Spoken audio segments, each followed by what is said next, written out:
Welcome to the latest episode of the Podiatry Business Podcast with myself, Lorcan O'Donnell, health business mentor, podiatrist, and clinic owner. So today's podcast or YouTube video, if you're watching this on YouTube, is called "There is no such thing as a bad lead." So if you've been following me or listening to this podcast at all for even a short period of time, you'll know that I really love marketing. It's probably the thing I love most about doing what I do. And as well as teaching marketing to my clients, I run a done-for-you marketing service, a complete done-for-you marketing service. So I know a lot about marketing, and I deliver service where we will do Google ads for clinic owners, mainly podiatrists and physios and chiropractors. We also have a service where we provide websites that generate organic leads. We do Facebook ads. We install AI chatbots, etc., etc. So I know a lot about getting leads and converting leads because I've done it in my clinic for years. I've done it in this business, and I help other clinic owners around the world to do the same thing. So I think I'm in a good position to say that there is no such thing as a bad lead. So let me explain to you what a lead is. So a lead is somebody who you've got their contact details and you have permission to follow up with them, but they're not a patient yet. That's what a lead is. Now there's different types of lead. So you can have a cold lead, a warm lead, a red hot lead. It's a spectrum. And a cold lead is somebody who is less likely to go ahead because they maybe don't know enough about you, they don't trust you, maybe they're not in that position yet to say yes. A red hot lead would be somebody who is, if you can't convert a red hot lead, really you probably shouldn't be in business. It's somebody who is just willing and able and ready to pay you for your service. So you also have organic leads, and you have Facebook leads and Google leads and leads from referral sources and so on. So an example might be a Facebook lead is somebody that you get from Facebook. Now Facebook leads tend to be the coldest leads because what you're doing is you're interrupting their scrolling. They're not actively searching for you, so they're harder to convert, but they do convert. So they'd be what we call a more cold lead, versus the other end of the scale. Maybe a patient rings you up and said, to such and such a GP or such and such a consultant, and they told me I should come and see you. Money's not a problem. They're ready, they're willing, they're able to go ahead, and they are like a red hot lead. Now, the issue for most clinic owners is that up until they start doing some marketing outside of the business, that all of the leads they get are people who are ringing them and are like, "Can I have an appointment?" And these are leads that any idiot really can convert, because the patient's like, "When can you get me in?" And they think then that all leads are going to be like this, and that is completely unrealistic. So the complaint I hear a lot is that the leads I have are poor. So I would speak to a lot of clinic owners that, to be honest, we would probably turn away more clinic owners from our program than we actually accept for various reasons. We don't think we're a good fit for them, or we don't think we can help them. But we'd hear people say, "Listen, I'm doing marketing somewhere else and my leads are really poor," or "My leads don't have any money," or "My town is different to everyone else's town," or "My business is different to everyone else. It's okay for you guys, but it's not going to work in my town," or "It's okay for you guys, it's not going to work in my business," or "People in my town are too smart." I've actually had someone say that to me. "People in my town are too smart. People in my town have too much money. They're too wealthy. People in my town have insurance." All of these excuses that we hear because people can't get leads to book appointments. And I'm going to call it out for what it is. It is complete and utter total bullshit. People are the same worldwide. They are looking for somebody to help them with a problem. And if they feel that you can help them with the problem, and if you're able to show them that you can help, and you're good at convincing them that there's value in trusting you and coming to see you, you will be able to convert any lead that is convertible. So Facebook leads, cold leads, warm leads, etc. And I see this across the board with clients of mine who come on, and I'll talk to you about that in a moment. Now, the problem is not with your leads. If you're thinking that you can't convert your leads, or you've got leads that you're not able to convert, and you're not going to convert 100% of leads. Let's be realistic. That is not going to happen. But if your problem is that you're not converting your leads, well, then really the issue is your ability to convert, i.e. your ability to sell what your product is. So if you're a podiatry clinic, it's not really podiatry is your product. Your product is getting that patient back on their feet. That's what they want. Okay, don't care if you're a podiatrist, you're a full health practitioner, or a physio. They honestly don't care. When was the last time a patient asked you what your qualification was, or whether you got a first or a 2-1? They don't care.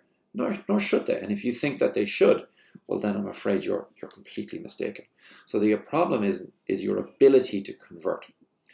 And I find that tends to fall down in 2 major places. Firstly, we see that the follow-up is very poor. So clinic owners think that people will just book in. If I just do some ads, send them to my webpage or whatever, that they'll just book in. Because their experience up until now is that patients will just ring me and just book in. Because it's a different type of patient that you've been attracting. Now, the problem with that is that you can't scale a business if that's all you're going to do. If you're just going to wait for word of mouth, then that's going to take a long, long time for you to grow your business. So the follow-up is either too slow. So maybe they don't phone back the patient for 3 or 4 days. Or it's too short. Maybe they're not consistent enough. Or it's not thorough enough. Maybe they're not doing it in multiple channels. So you should be doing it through email. You should be doing it through SMS. You should be doing it through WhatsApp, if that's the case. You should be doing retargeting ads. You should be phoning, etc., etc. And the rule of thumb that I would give my clients is that you follow up forever. Forever. Now, how am I going to do that, Lorcan? Well, it is possible to do that. It is possible to automatically have that happen with technology now, but you should never stop following up with patients, ever. I mean, I think back about a patient a few years ago who came into me in September who had entered our marketing. I think she came from a Google ad maybe in January. We had followed up through phone call, SMS, etc., and didn't want to go ahead. But we continued to follow up with her through email forever and retargeting. And she came back in September and said, yeah, I've been getting these emails all of the time. And when I was ready, I'm paraphrasing, when I was ready, I picked you guys. So the follow-up is really poor. Don't expect to convert your leads in one go. It is not going to happen. And the second one is kind of like in 2 parts. And the first part is that the offer you're giving is rubbish. So it's come and see me. But that's not going to be enough for all leads. So for example, if somebody's coming from Facebook and they're not actively searching for you and your only offer is book an appointment with me, well, you're going to find that you're going to struggle to get those people to say yes. You have to make it worth their while, and you have to have an offer, what we call like a Don Corleone offer. Don Corleone basically is an offer that is too good to refuse, from The Godfather. And the second part of that really is that you're just not good at converting. So the offer has to be good enough, and you've got to be good enough at converting. So the mistake that I see is that they think leads are patients, that if I get a lead, that automatically I'm going to get patients, and that I don't have to work on converting that patient at all, because they'll just convert it, as all of the ones who did up until I did marketing started to do so.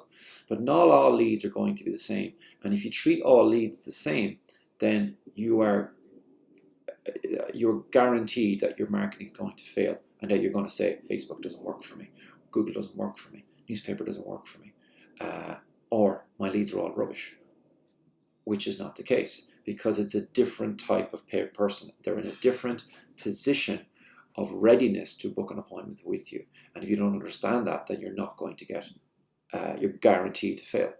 So what you need to do is you need to study, you need to improve your ability and your team's ability to convince leads to go ahead. So you need to learn the psychology of persuasion. You need to learn the psychology of how people make decisions and where they are on the spectrum of skepticism when it comes to booking an appointment with you. So I want to tell you a story about 2 clients of mine, both marketing clients of mine, so we've done a few marketing service, and both had equally bad conversion. So we were getting the leads, no problem, but they couldn't convert. We don't convert the leads for our patients or for our clients. Now we do install AI chatbot, and the AI chatbot does a lot of this for them. But even despite that, at the same time, both of these clients, both clinics, similar clinics in similar part of the world, had very bad conversion rates. Terrible, if I'm honest. So client A was closed-minded. Client A did not want to learn how to convert, had a very closed mind, didn't want to make a phone call, didn't want to talk to patients on the phone. So decided he would just stop, not going to do that anymore, not going to phone any patients. Told us that his town was different to everyone else's. It's okay for you guys, it's not going to work here. And what happened? The outcome, well, it was pretty predictable really, wasn't it? After 3 months, they decided they were going to quit the program, close the clinic, business didn't grow, back to where they were before they started with us. And it was predictable. I could see this was going to happen. I encouraged them to change their mindset, etc. But I can only lead a horse to water. That's client A. Client B, exact same time, equally bad conversion rate, equally similar type of clinic. Within the same period of time, 2-3 months, had quadrupled their conversion rate. And these clinics were like maybe, 50, 100 miles apart. How did that happen? Well, what happened was this second client is that they admitted to themselves that there is no such thing as a bad lead, just leads in my marketing that I have to get better at trying to convert. I'm not going to convert them all, but the more I convert, the better. And what it was is that they realized that all leads were something I should go after, and they had a change in their mindset essentially. And then the second thing they did is they worked really hard themselves at learning how to convert, the psychology of how you get people to make decisions to choose your clinic, the psychology of persuasion, and the psychological techniques that we teach our clients that they can use on patients, on leads rather, to become patients. Once they'd done that, they then went and spent time and effort teaching their team how to do it, so their team now does it. And they encouraged them positively when they failed. So they weren't going to go from where they were, poor conversions, to quadruple overnight. They realized that. They realized this was a project that they needed to put time and effort into. And if they did so over time, that they would reap the benefits of doing so. And they did. So client A got nowhere, client B got somewhere, because client B realized that the excuse that I have bad leads wasn't going to fix his business. And instead, he rolled his sleeves up, he got on with it, and he learned how to convert those exact same leads. And has had continually better and better financial months in his business since then. So I hope this kind of shows you that there is no such thing as bad leads.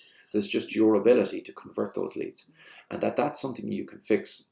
It's something you can improve, but you have to be open and willing and able to learn those skill sets to do so.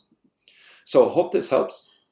Until next time, this is Lorcan O'Donnell, health business mentor, podiatrist and health clinic owner, signing out.